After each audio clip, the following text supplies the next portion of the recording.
जय श्री भगवान विष्णु श्री नारायण की वामन अवतार की कहानी। अब तक मेरे चैनल को सब्सक्राइब नहीं किया तो प्लीज़ सब्सक्राइब कर दीजिए। असुर की राजा बलि की चर्चा पुराणों में बहुत होती है। वह अपार शक्तियों का स्वामी था, लेकिन था धार्मिक। दान पुण्य करने में वह कभी पीछे नहीं रहता था। इसकी सबसे बड़ी खामी यह थी कि उसे अपनी शक्तियों पर घमंड था और वह खुद को ईश्वर की समकक्ष मानता था तथा वह देवताओं का घोर विरोधी था। कश्यप जी ऋषि की पत्नी दिति के दो पुत्र हुए, हिरण्यकश्यप और हिरण्यक्ष। आपकी जानकारी के लिए बता दूं कि हिरण्यकश्यप के 4 पुत्र थे, अनुलाद, हलाद, भक्त प्रहलाद और संगलाद। प्रहलाद के कुल में विरोचन के घर पुत्र रूप में राजा बलि का जन्म हुआ। राजा बलि का राज्य संपूर्ण दक्षिण भारत में था। उन्होंने महाबलीपुरम को अपने राजधानी बनाया था। आज भी केरल में ओणम का पर्व राजा बलि की याद में ही मनाया जाता है। राजा बलि ने विश्व विजय को सोचकर अश्वमेध यज्ञ किया और इस वक्त के चलते उसकी प्रसिद्ध चारों ओर फैलने लगी। अग्निहोत्र सहित उसने 98 यज्ञ यानी 2 कम 100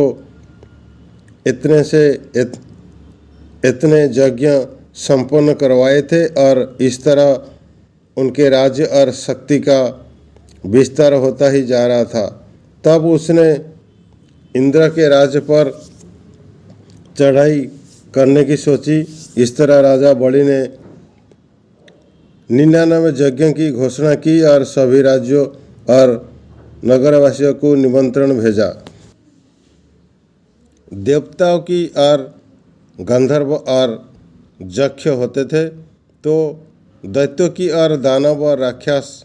अंतिम बार हिरण्यकश्यप के पुत्र प्रहलाद और उनके पुत्र राजा बलि के साथ इंद्र का युद्ध हुआ और देवता हार गए। तब संपूर्ण जम्बूद्वीप पर असुरों का राज हो गया। तब भगवान श्रीहरि को लेना पड़ा वामन अवतार। वामन भगवान ऋषि कश्यप जी तथा उनकी पत्नी अदिति जी के पुत्र थे।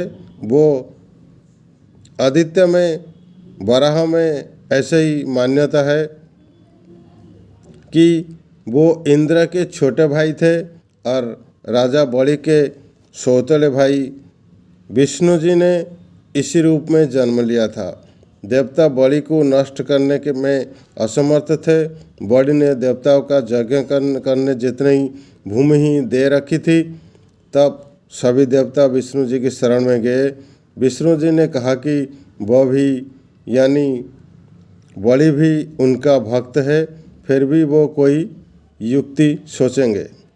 तब विष्णु जी ने माँ अदिति के जहाँ जन्म लिया और एक दिन जब बलि यज्ञ की योजना बना रहा था, तब वो ब्राह्मण वेश में वहाँ दान लेने पहुँच गए।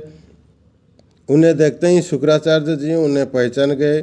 शुक्राचार्य ने उन्हें देखते ही राजा बलि से कहा कि वो विष्णु है, मुझसे पूछे बिना कोई भी वस्तु उन्हें दान मत करना। लेकिन बलि ने शुक्राचार्य जी की बात नहीं सुनी और वामन बने भगवान विष्णु जी ने दान मांगने पर उनकी 3 पग भूमि दान में देने का वचन दे दिया। जब जल छेड़कर सब दान कर दिया गया, तब ब्राह्मण वेश में वामन भगवान ने अपना विराट रूप देखा दिया। भगवान ने एक पाग में भूमंडल तथा नाप लिया, दूसरे पाग में स्वर्ग और तीसरे पाग के लिए बलि से पूछा कि तीसरा पाग कहाँ रखूं। पूछने पर बलि ने मुस्कुराकर कहा, इसमें तो कभी आपके ही संसार बनने ही हुई, मैं क्या करूं।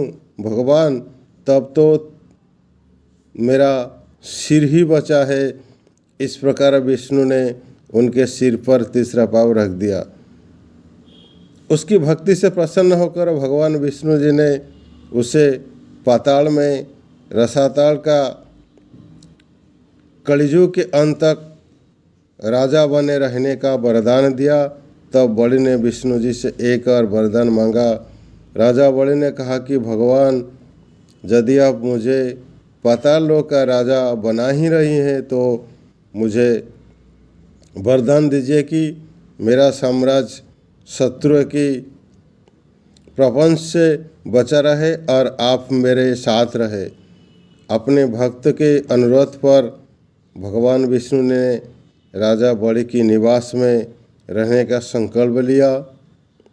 पातालपुरी में राजा बलि के राज्य में 8 प्रहर भगवान विष्णु सशरीर उपस्थित रहकर उनकी रक्षा करने लगे और इस तरह बलि निश्चिंत होकर सोता था और संपूर्ण पातालपुरी में शुक्राचार्य के साथ रहकर एक नए धर्मराज की स्थापना संचालित करता है।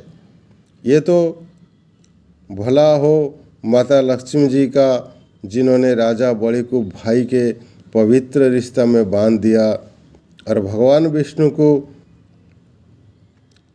निजात दिलाई।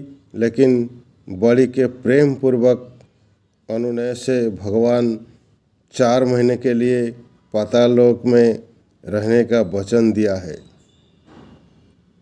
भक्त लोग, भाइयों, ये थी भगवान विष्णु जी की 52 अवतार की कहानी और दानवीर महाराज बलि की भक्ति की कथा। और वीडियो कैसे लगा? अच्छा लगा तो मेरे चैनल को सब्सक्राइब करके वीडियो को लाइक करने की अनुरोध। जय भगवान विष्णु, जय श्री कृष्ण, श्री हरि।